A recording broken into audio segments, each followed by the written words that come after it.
Morning, everyone. Hi, my name is Meg, and you are joining me in the LovenStamps studio where I record Maker Mornings with Meg.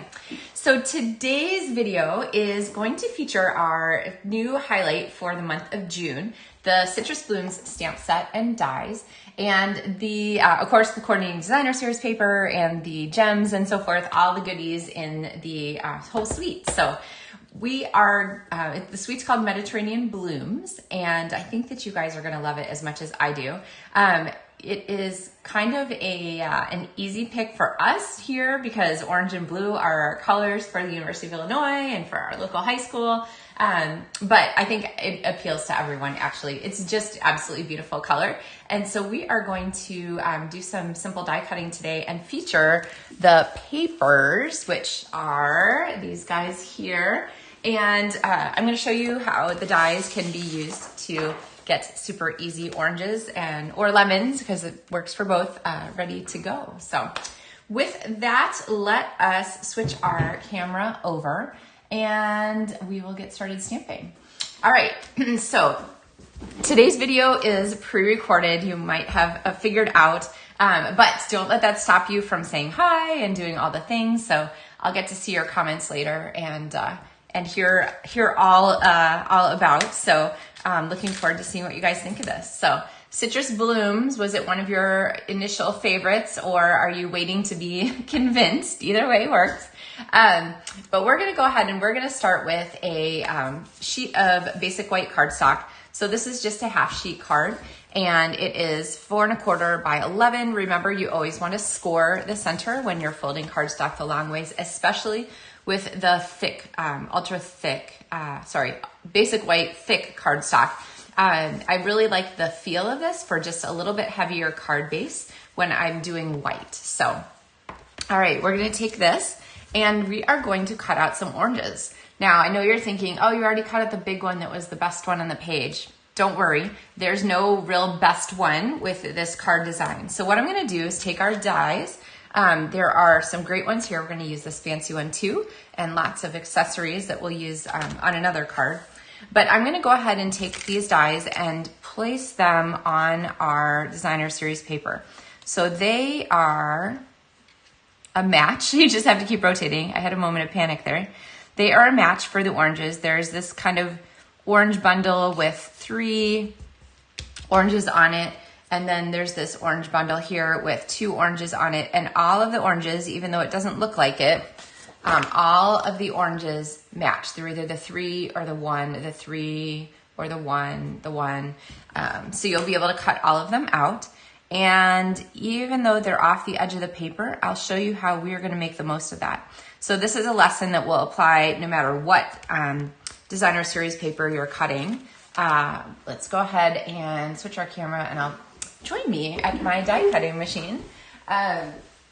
But this is a really great lesson to learn no matter what of the papers you're using, if they have dies that match, because you're going to want to, let's see, I'm gonna trim off the edge. I don't wanna crimp the edge of my paper, and I don't want to catch my dies on the edge of my die cutting plate for sure.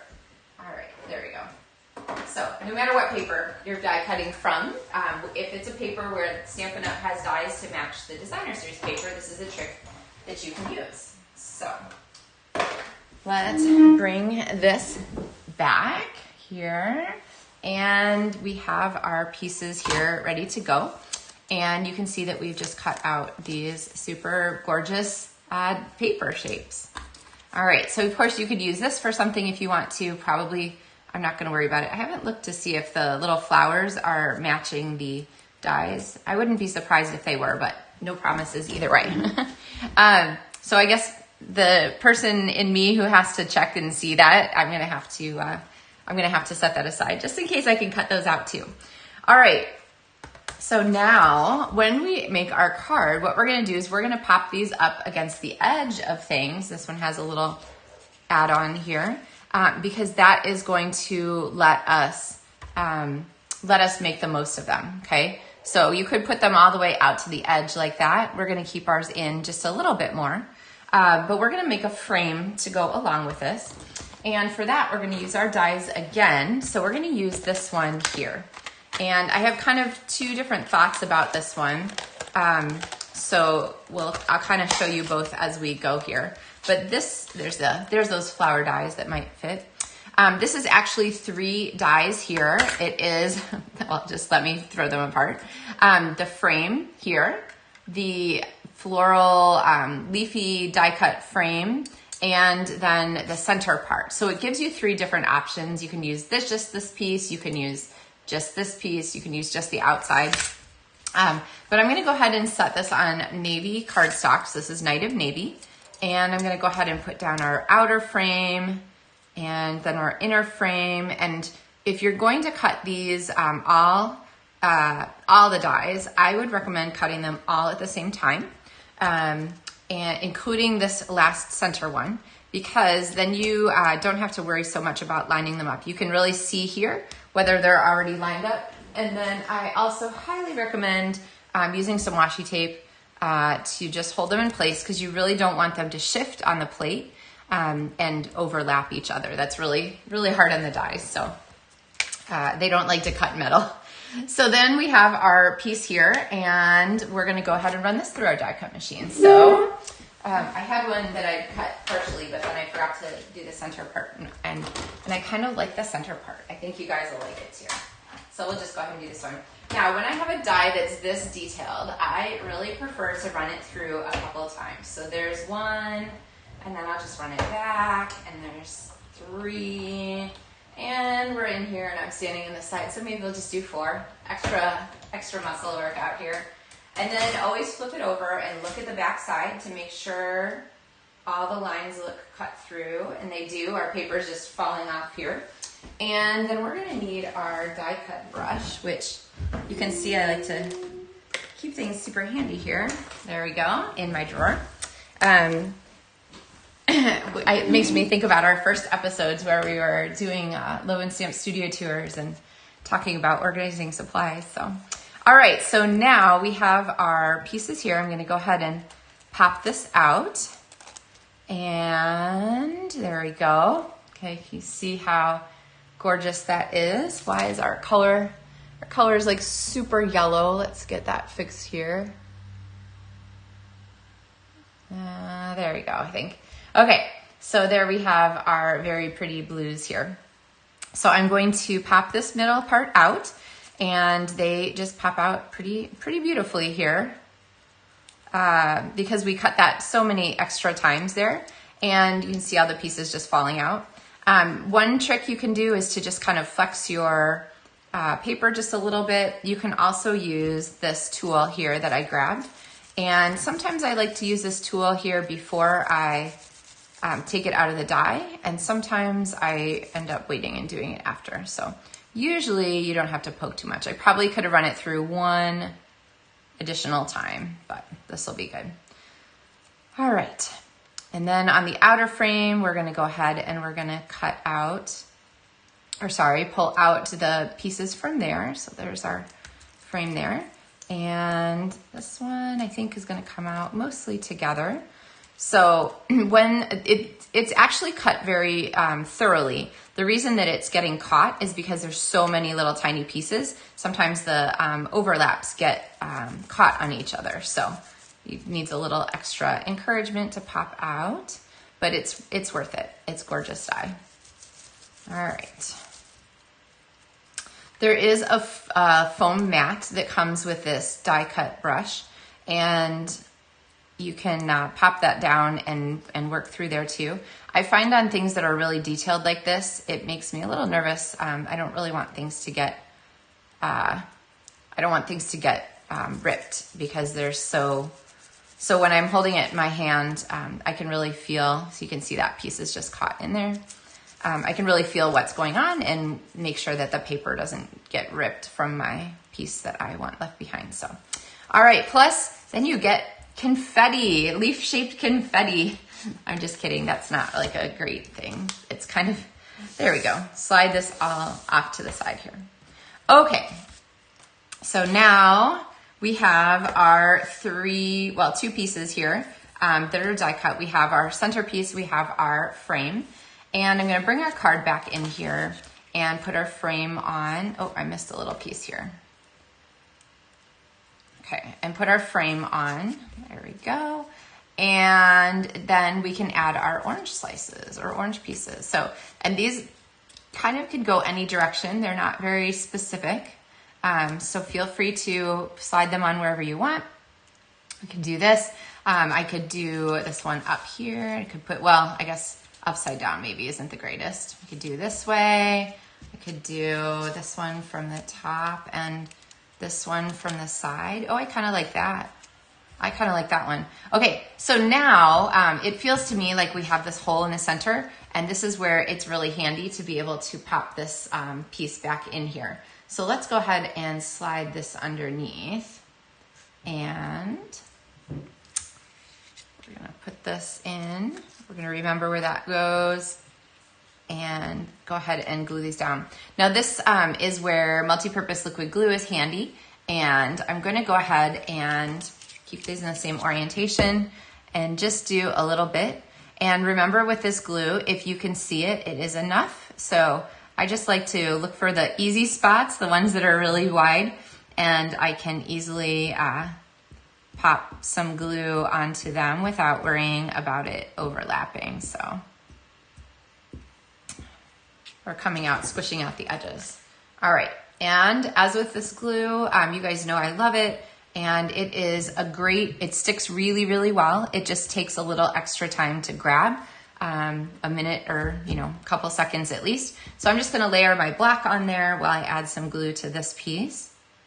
And then we'll go ahead and pop that on. So just the amount of time it takes me to glue this is plenty to get that to stay in place, so. All right, and then this layer is right in there. So a really fun, pretty die cut for making a gorgeous background. You can use it, like I said, lots of different ways. And now let's go ahead and put our oranges on, and then we're going to talk about some stamping, and we're going to go ahead and add some extra decorations for this. So, all right, well, best laid plans, of course. My poor dog has desperate to come inside, so give me 1 second. You can appreciate the beauty of the oranges while I let her come in. There we go. She's sure there's something exciting going on in the house right now. So. All right. So I'm going to add some Stampin' Dimensionals to the backs of these. And we'll just get a couple on there. This is going to also help to reinforce any parts that still need sticking on our dies. And since we're butting this up right against the edge of our decorative element, it really looks like this is cut out of a piece of paper where it's just intended to be cut off there. So it really means that that whole sheet of Designer Series paper is full of useful parts, not just, of course, the ones that are full images. So, and then we have this little tiny edge green leaf piece here. Maybe I don't know, pop it over there just for fun. Sure. So I'm gonna stick this on with glue. It's pretty small. But I also have my Take Your Pick tool here with the putty tip, and that is going to make it much easier for me to grab that little leaf and pop that on there. There we go. Okay. All right, so now we need a greeting for our fun card, and we need, so I'm going to pull out the greeting from here that says all the love, which is a really pretty one. And then that's a really easy one to just pop on a strip of basic white cardstock. And so let me grab a strip here. It's a little wider than sort of that standard 1/4 inch or 1/2 inch piece. Let's see if I've grabbed one that's wide enough here. If not, we'll just grab another one, right? That's what scrap cardstock's for. And actually, I'm pretty sure this isn't going to be wide enough. So let's go ahead. We'll stamp it on here and trim it down. All right, so I've got my all the love, and then I'm going to grab my paper trimmer and go ahead and pop this on. One of the things I love about the paper trimmer is that you can easily cut things there with small strips where you can't hold on to the paper because the paper really gets trapped in there. So by the little handle. And then this is gonna fit on here. And let's go ahead and we'll give it a straight corner. And then I'm going to add to this, we're gonna add some dimensionals. And I've left a spot out there on the end where we can add a jewel. So I'm gonna overlap this edge here by just a tiny bit to give that a little contrast. And then I have a fraction here of the Opal Rounds assortment that come in this suite. And we're gonna I'll grab one of these white ones here and pop this on here as our little accent. Okay, so now you're ready for the inside of our card because we have this gorgeous space here that clearly needs some decoration. So let me grab a piece of scratch paper because we're gonna stamp off the edge. And I'm gonna go ahead and use Night of Navy again. We're gonna stamp our big orange blossom, which is gonna sort of mimic the stamping on the inside or outside. Plus we have the added benefit of being able to use this as just great line art. So you don't have to, let's see, I'm trying to decide which way to stamp it. There we go. You do not have to color this image every time you stamp it. It is gorgeous as just line art, especially in like white and navy, I think, which is such a popular color combination. And then I'm going to use the greeting here that says just checking in. I think this is a really nice one. Just checking in, and we'll put it up here. So there we go. Now remember, when you have a greeting that is this tiny, you want to be very gentle with your pressure. You don't want to stamp like elephant ballet. I always tell people you're inking and it's like little mouse ballet, tap, tap, tap, not elephant ballet where you're stomp, stomp, stomping. And then the same for stamping. You want to just have enough pressure to definitely contact the cardstock evenly, but don't smash it so much that, here, I'll show you what you get.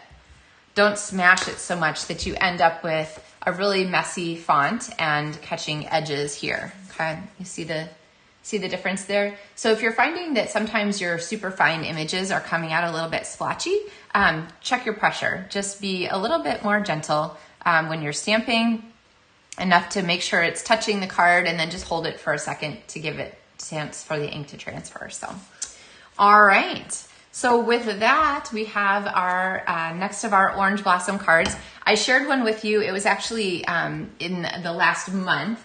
I shared this card with you from an earlier episode of Make or More with Meg. This is going to be one of our 4 features with the directions for the tutorials. And see, there I didn't color the image either. I just went ahead and stamped it as line art. Don't worry, we will color. I'll show you some cool tips for coloring. But these are part of Maker Monthly Tutorials, LovenStamps Monthly Tutorials, which you get as a free PDF if you place an order of any size in my online store. And additionally, this is one of the 2 cards that you will get as a card kit to go. So all the pieces for this will be in the kit, pre-die cut and everything. And so you'll get a chance to make 2 of the cards to have for yourself. So otherwise, you can always check the video description for a link for more information on LovenStamps Monthly Tutorials and card kits to go. I always post the list of all the supplies that I use for these, and then you can go ahead and check and see, because you'll need to provide your own ink and stamps. So you need to have the ink and stamps to do the parts for the inside if you wanted to make them exactly as they're shown in the PDF. And those supply lists are always there for you. So, all right, guys. Well, I have a couple more of these orange cards to show you this month. I think you're really going to like them. The other 2 are both fun fold cards. So you'll have some great tutorials and photos and things to go along. And I will look forward to seeing you again for our next episode of Make or More with Meg. So Monday. What Monday? We don't meet on Mondays. Tuesday and Thursdays at 9:30 a.m. Central Time for more cards. So happy stamping, everybody. Have a great day, and thanks for joining me for this episode.